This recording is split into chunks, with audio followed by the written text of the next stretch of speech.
Hi. I'm David Kipen. I'm the proprietor of this new lending library / used bookstore called Libros Schmibros in Boyle Heights. Come on inside, I'll show you.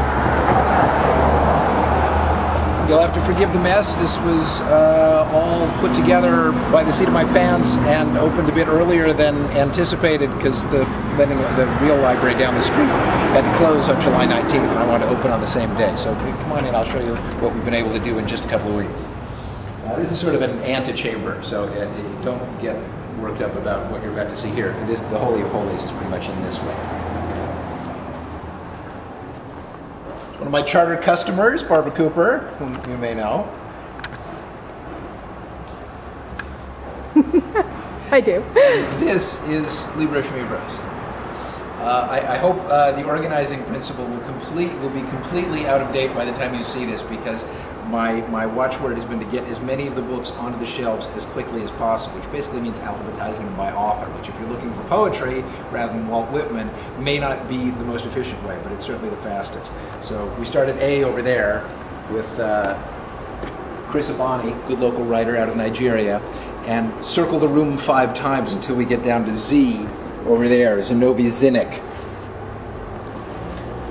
And in between, every writer under the sun ought to be represented. Not as well represented, some of them, as others. I've been following my nose since I learned how to read, and had a very intensive period from 1998 to 2005 as the book editor and then the book critic of the San Francisco Chronicle. So you may find a disproportionate amount of books from those years, but certainly I've been acquiring books in spite of myself my entire life.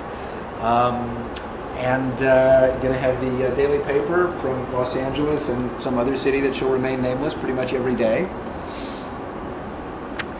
And it ought to be a place for readers and would-be readers and people who don't know they're readers, but once they get into a place like this might become readers, to come and swap books, swap ideas, swap conversation.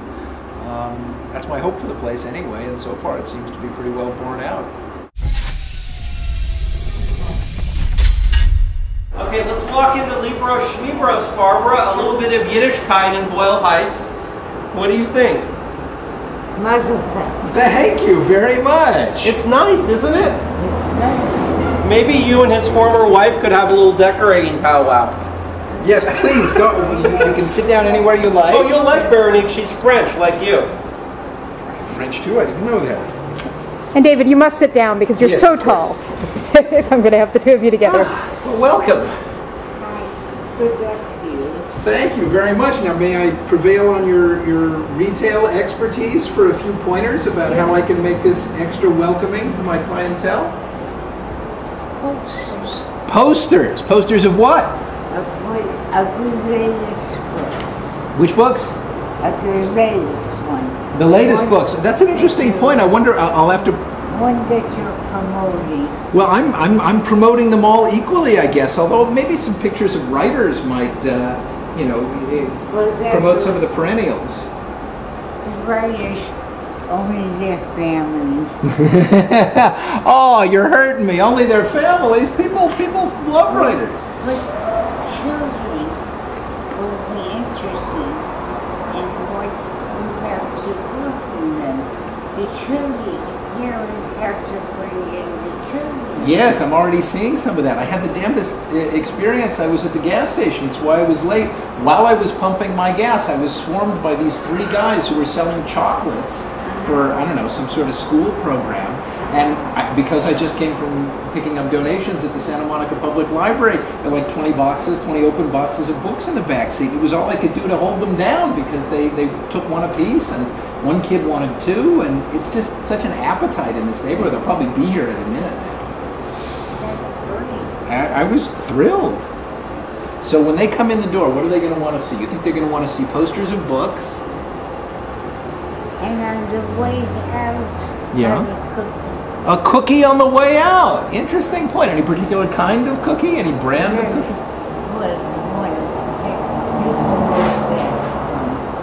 The one that you think I ought to try and get some sort of deal with the cookie company so that they'll donate it as in exchange for promotional consideration? That's not a bad idea. Once upon a time, I guess, here in Los Angeles, Vandy Camp would have been the automatic company. I don't even know if they've still got I'm sure there are companies. What's your favorite kind of cookie? Maybe I'll have to lay in a supply of those for you. And then you can bring your child to the library and on the way home they get it. Yes, they don't get cookies from the library. That'll be a selling point in my favor. I've got the beginnings of a children's corner back there, but you know, since I'm not a father myself, I need a little guidance on children's reading. Sorry, I have so much. Oh, of your library? Well, I mean, you know, pretty soon my problem is not going to be insufficient books, it's going to be insufficient bookcases. I know. What This if- you can pick up all of it. What were your favorite books as a little girl, and what were your kids' favorite books? So I know what to stock for people who are on their way but not quite yet reading at the level that you and I do. You start with the ones that are colorful. Yeah. And they are reaching their level. The mothers will tell you, and surprisingly, how knowledgeable they will become, and how knowledgeable you become because of the parents. That's what I'm counting on. You're right. I mean, even already in the couple of weeks I've been doing this, I'm learning, obviously, I need a whole lot more Spanish language books and a lot more Charles Bukowski. It's a strange combination, but I appear to need them both. The old louche, decadent Los Angeles poet Charles Bukowski. Teenagers around here can't get enough of him. They are Yes. great. If only Charles Bukowski had written a children's book in Spanish, Really. that would be my biggest seller of all time, I have no doubt. You can approach. Unfortunately, we lost Bukowski. I think I'd have to approach the estate, the Widder Bukowskis, they call them at the Huntington Library, where they have his papers, and try to license the name in the same way that, you know, L. Ron Hubbard and all these other great posthumous writers managed to keep cranking them out long after they've shuffled off this mortal coil. We need some posthumous Spanish language children's Charles Bukowski poetry. That's the book that I'm waiting to come down the pike. You haven't translated in English, of course. Well, in this neighborhood, I think I have equal need of both English language and Spanish language books. Do you read other languages besides English? No, but you'll need your money for other things. Yes, but I mean, I know you at least once upon a time you spoke Yiddish, right? Yes. I don't know whether you will have the large clientele. Well, I don't need a large clientele as long as I have a dedicated clientele. So if I stock, I know just the book for you. Where is it?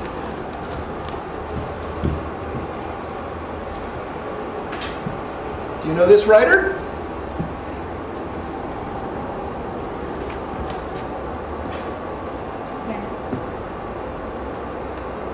Good.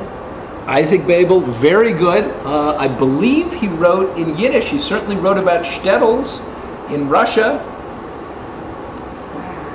I know, it's kind of hefty, isn't it? And that's only, you know, that's as much as he could do until he was shot by the Russian secret police at the age of, I don't know, 40 at the most. So we've got this in a short version. In a short version. Well, you see, it's short stories primarily. He tended to write short. Somebody wants it written out. Yes, of course. And in fact, there's a sliding scale, not just for price, depending on where the customers live, but for the checkout time for the borrowers. I'm not about to lend somebody this for the same length of time that I lend them this. For this, they would get 6 weeks, 2 months. For this, I'm going to want to see them back at least within the week. 10% is my approximate rule of thumb. So if this is 1,000 pages long, they'd have it for 100 days. If this is 100 pages long, they'd have it for 10 days. Have you been in this business before? Does it show? No. I'm a lifelong reader. I was the book critic for the San Francisco Chronicle. I tried to get Americans to read for 5 years as the director of literature at the National Endowment for the Arts, but this is my baptism as a street-level, one-on-one evangelist for reading. So Grandma, you were in retail for many years and you were a buyer. You bought shoes. You were a buyer. So tell David what he needs to know in order to make it in retail and keep his customers happy. His customers will teach him what he needs. Okay. His customers, the mother will come in and she says, I don't want see Jane run. I want to see a story connected with it. And they will clue you in. They will have much more knowledge than the average person. The parents will teach you. They really will. And to get the fathers involved. That would be wonderful. So if there are any books where the father figure comes in, that would be a good book for you to have. Do you have any questions for this wise shopkeeping lady? Well, sure. I'm sure I must have any number of them. Did your store evolve a lot from how it looked and what its approach to customers was when you opened versus years later? We had more inventory than we should have. We should have had 6 stores for the amount of shoes. Yeah, I think that may wind up being a problem for me too. That's okay. You can't go wrong. You don't have to feed them. No, it's not like running a pet shop, but I do have to be able to walk between the shelves. So there are practical limits to how many books I can take on. Yes, I have high ceilings, but bookcases only go so high unless I stack one bookcase on top of another, in which case, God forbid, we get an earthquake, right? Carpenter. You get a local carpenter. All you need is shelves and a side. And a ladder on wheels, presumably, and bolts to the walls so they don't all fall off. Once you make that investment, you will not have to replace it. That's a good tip, and there's in fact a good furniture maker down the street. Maybe I'll hit him up. And I'm sure if you shop around, you'll find stores that are more than happy to get rid of their shelves. Well, I not only need stores that are happy to supply me, I need stores that are willing to accept books in trade in lieu of payment until I get this thing off the ground. But I suppose tradesmen need books as much as anybody does. When you're in trade. Well, trade books, of course. What else have I got? I'll say to them, if you build me a bookcase, I'll give you any 10 books of your choosing. You think I'll go for that? I would. Who made your displays in your shoe store? When you were just starting out, did you have money to front them, or did you have to just give them shoes? You made the shelves and the displays yourself? No, but we bought secondhand. That's what I'm having to do. There's a reason that none of these bookcases look like any of the other bookcases. It's okay. I'm so relieved to hear you say that. I'm a little self-conscious about it. That's the least of your problem. Okay, what's the greatest of my problems? When the people know that you're here. True.